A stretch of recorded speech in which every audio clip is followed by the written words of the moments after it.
Hello, everyone, and welcome back to my channel where I talk about the things that I love to talk about.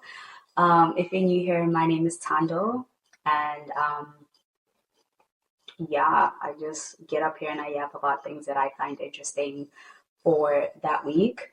It has been a minute since I posted. That is mostly because I've been trying to find someone to edit my videos for me because that's one of the main reasons why I end up not posting because I dread editing so much.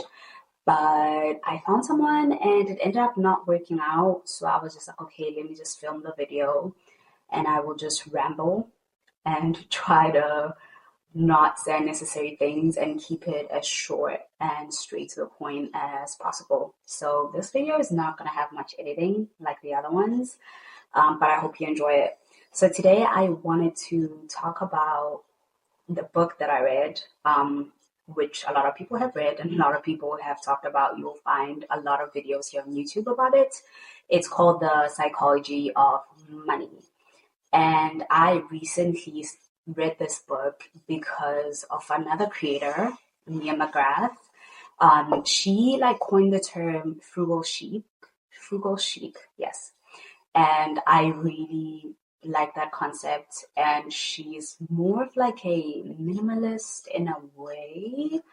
And she's very big on finance. And I think one of the reasons why I've been having a hard time like throughout the past few months is because I've realized that like I don't have a grip on my money, and money really does give you freedom to do whatever you want. And I've been really struggling with that. And I feel like she really brought me back to my center, the person that I really am.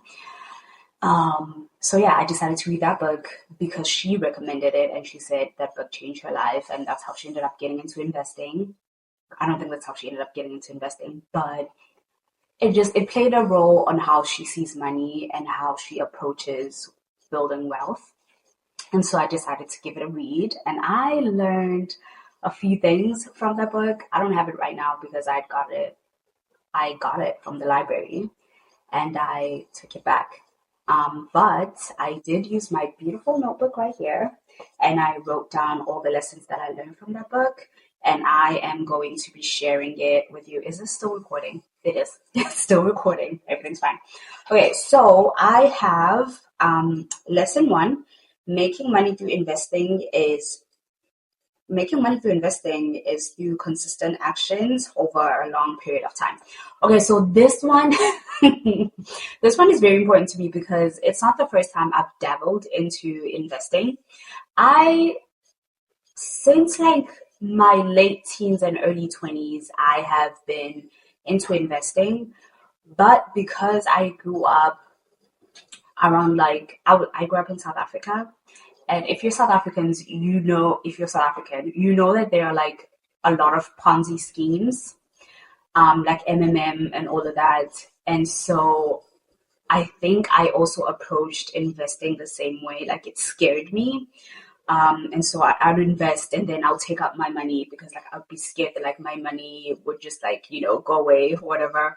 And then also like I would also invest in crypto and I would just like invest my money and I would watch my money just go down, and I didn't understand that like you really do have to withstand the currency and like the drops in the value of crypto. So I would just like take out my money before it's too late. And I did that for a long time. And it's only now that I recently started investing actually last December. So it's been a year. I'm an investor for a year. Um, and this time I've been consistent with it for a year. And I got to see myself getting a little bit of dividends, which is like 10 cents worth of dividends. It's not a lot, but it is encouraging. I started off with like $25, and I think now I have like $300 in stocks. So it's kind of going okay. But yeah, invest consistently over a long period of time. That's how you get rich, or just make a little bit of money or do well in stocks. That's what a lot of investors will tell you. Warren Buffett will also say the same thing too. Like the only way he got rich is like he did the same thing over and over again for a long period of time. And then the second one is wealth is what you don't see. Money not spent to make your future more convenient. So yeah, this is another one. I struggle with this one, okay? Especially now because like it's Christmas shopping season and I'm buying gifts for everyone. And because I'm spending money, it's almost like I don't know, I feel like I'm a money spending addict because like you know how alcoholics will like drink alcohol and once they have one glass they really can't stop. And I feel like that's the same thing with me. Once I start like shopping, I cannot get myself to stop. Um so this is a chant that I've been saying to myself, like, okay, like, you know, wealth is the money not spent. Like you spend your money, you're not going to have the money anymore. You're going to have something else instead of money. Whereas, you know, the money that is kept in your bank account is something that will keep you safe against like future inconveniences. So that's been hard. That's been really hard. And I think the only thing that I've been doing to console myself is like buying secondhand stuff or buying like really, really like cheap, like clearance items to make myself feel better. Um, but yeah, it's definitely a habit that I really need to work on with my therapist, or I just need to pray to God to help me. Okay, but that's my second lesson. The third one is cash. This is really good. Cash is like the oxygen of wealth. Okay, so have investments, but always have cash so you can let your money grow untouched.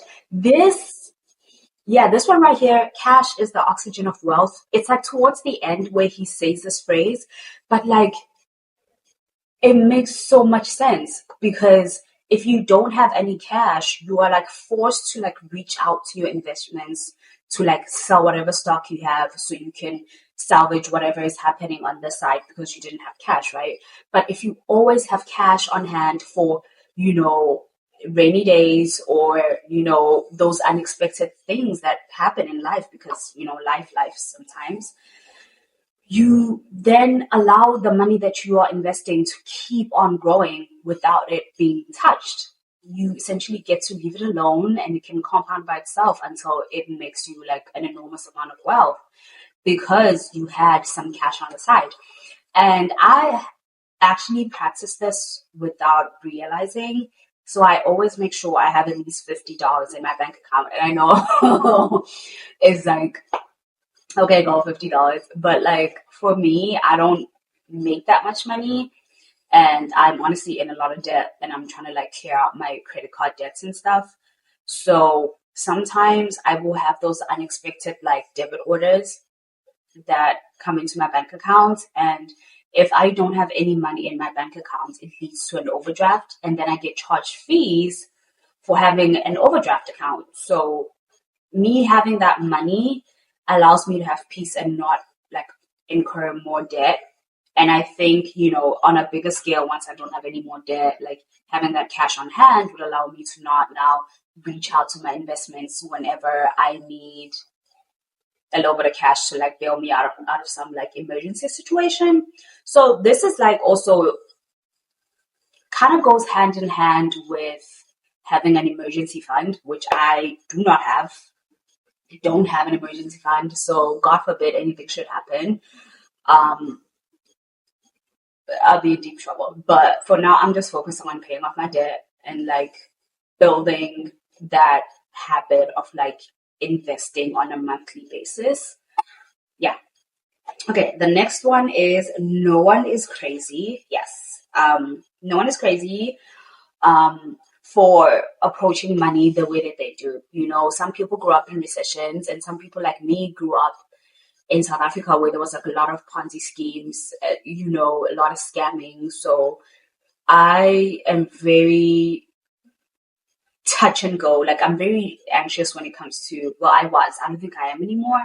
But in the past, I was very anxious when it comes to investing my money and just thinking that it's safe. I think now I'm in a place where even if I see the stock market, especially if you're investing in the US stock market right now, everything has like gone down well, in the last week, everything went down and then it went up again. And I kind of like sort of recovered my money, but not really. I just went back to that same base. So, but the point is like, no one's crazy. If you're anxious about money, if you're, you think, having just putting your money in a savings account is the safest thing. Like it makes sense. It makes sense. However, I do believe that you should be open to changing your opinion over time. But yeah, no one's crazy. You're not crazy. You just need to accept that, like, okay, my behavior towards money is influenced by these certain aspects of my past, and ask yourself, like, is this helping me right now? If not, like, how do we change it? How do we move forward? Okay, next one. Okay, yeah, decide on your goalpost. So what is well for you and what is enough? So this will go hand in hand with your values. It depends on what you value, For me, I value my freedom. I value my health. I value family, and I value growth. So whatever goals I'm making towards my money, they need to be aligned with that. I'm not really someone who has to be like a billionaire, but I want to have enough to afford a hospital stay. I want to have enough to not be tied down to a job. I want to have freedom with my time. I want to have freedom to just do whatever I want. I want to be able to nourish my body in any way that I feel is necessary, especially because like buying healthy foods can get really expensive. Going to the gym can get expensive, like hiring a trainer. Let's say if I hurt myself and I need like physical therapy, those things cost money, and those are things that I value. So I think that my money goals need to align with that. And then like family, if I want to help out my family, I want to just do it. And that also applies with growth. Sometimes growth needs money. You need money to go to university for tuition. You need money. I don't know, if I have to travel for like some training or whatever. Like you need money. And I think aligning your goalpost with your goals will help you know when it's time to stop. The author makes like a really good example of, I don't know what his name is, but he's a Gupta, and he was poor and came from India, and then he worked his way up, and he was like a CEO of some wealth management company. But because he was surrounded by billionaires, he decided he also wanted to be a billionaire. And this guy was like, he had like hundreds of millions. Like he wasn't, poor or anything like that. He had like hundreds of millions, but he wanted to be a billionaire just like them. And so he ended up getting involved in like insider trading, and he got caught and he got arrested and he lost all of his money. And it's like, you had hundreds of millions, like you came from like the slums in India. Like, wasn't it enough? So I think this is like really an important goal, to like know when to stop, know when to stop. I think for me, ideally, I want to have like,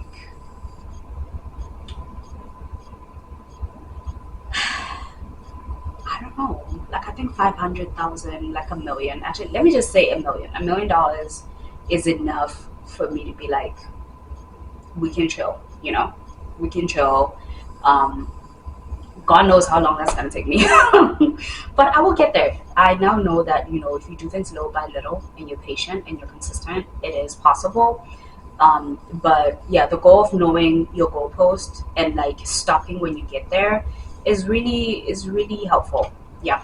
Okay. So the next one is save for no reason. So I think the chapter in the book is like save. Yeah, and I think this is also an important lesson, because I think a lot. But most of the time when I would be saving money, it was never just for the sake of saving. Actually, no, I'm lying. There was a time when I would save just for the sake of saving, and I didn't know what to do with my money.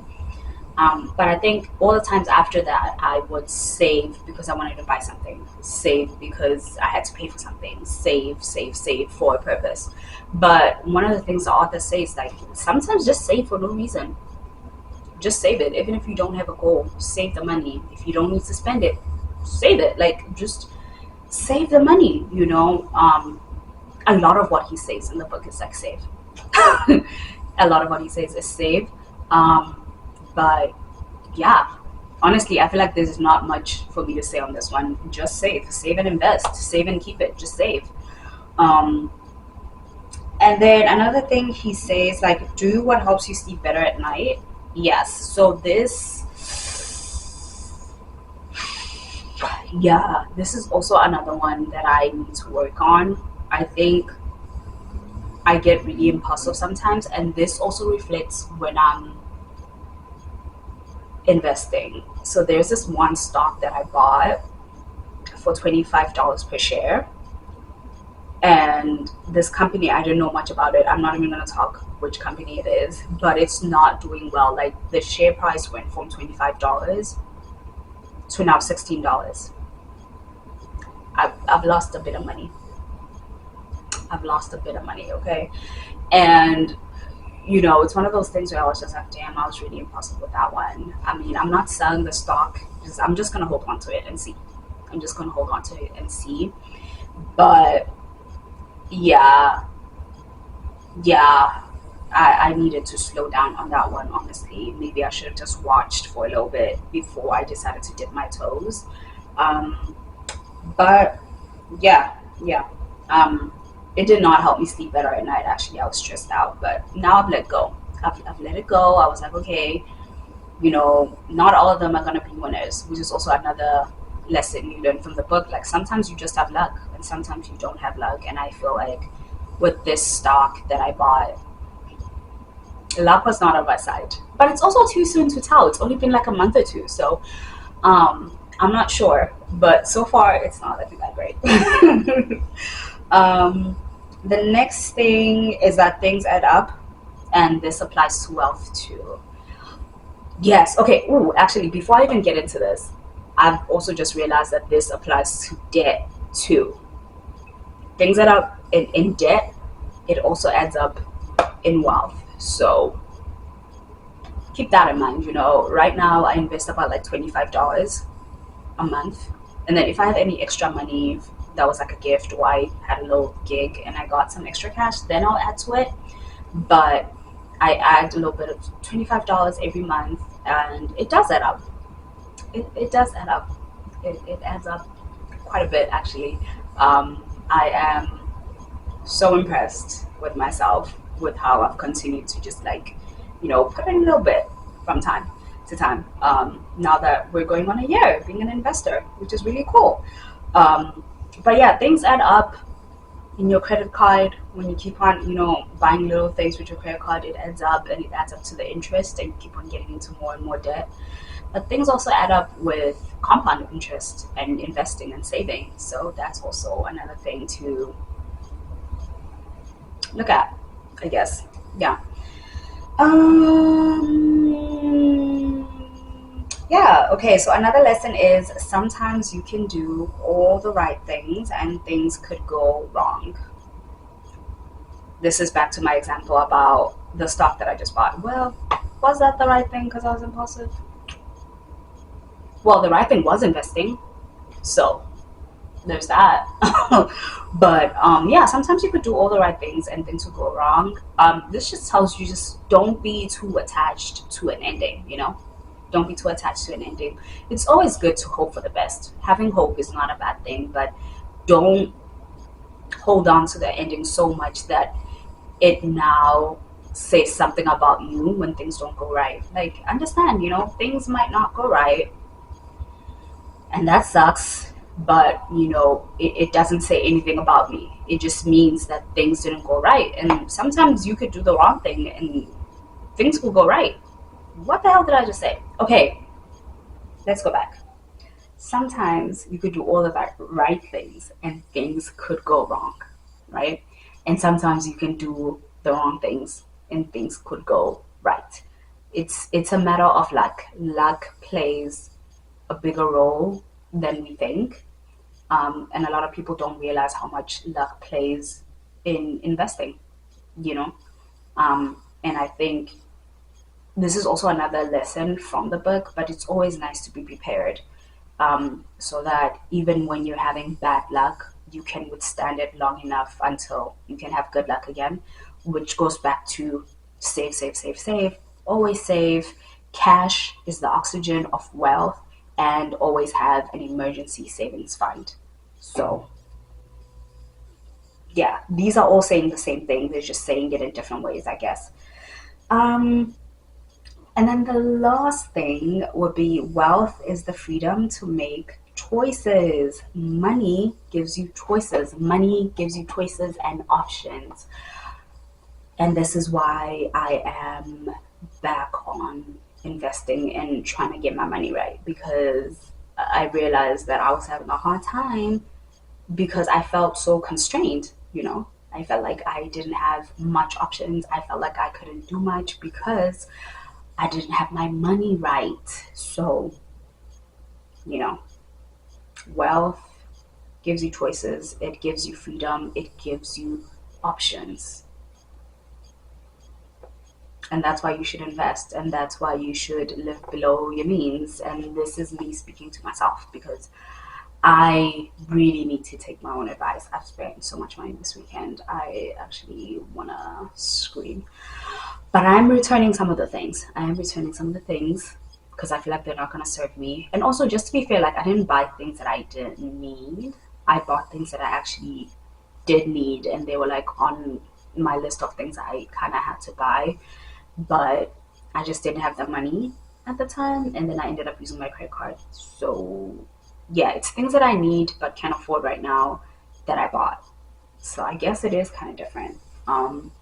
But yeah, that is all that I learned from the psychology of money. Honestly, the only thing that I keep on telling myself is like, wealth is in the money. Wait, wealth is what you don't see. Is that what he says? Yeah, wealth is what you don't see. I think that's a really important one. And how cash is the oxygen of wealth. Cash is the oxygen of wealth, and wealth is what you don't see. And I think those really sum it up. But like ultimately, guys, like let's try to live below our means. Let's try to live below our means. Try to find contentment in things other than spending money. And yeah, you know, invest for the future we'd like to have. Invest for the chance that maybe we might change our mind in our careers and say we hate them, and we could just leave. And I think that's what I'm investing for. To give myself options. To give myself options. That's what I'm investing for. But anyway, that's it. That's all I learned from the book. And then I wrote it down here. um, yeah, but thank you so much for watching and listening to me ramble about this. This is honestly mostly for myself. I feel like this is a way of me instilling all the lessons that I learned and just like having them stay in my head, because I sometimes forget and I can get really impulsive. But I hope this helps you. And if you are on your journey to get your money up, please reach out so we can like come together, form a community, maybe a support group, because it's really hard out here. It's really hard not to spend money. But thank you for watching. Please don't forget to like, subscribe, and comment. And I'm actually also thinking of making a net worth video, because I also want to track like how I'm coming along in my net worth. Right now it's like a negative $14,000. So it's fun, but I am working on improving that, and maybe next year by June I should have about like $8,000, like negative $8,000. It sounds insane right now, but it will be better than where I am today. But I am gonna make that video, and I think that's gonna be my next video. But yeah, thank you for watching. Loves, loves, loves. Bye.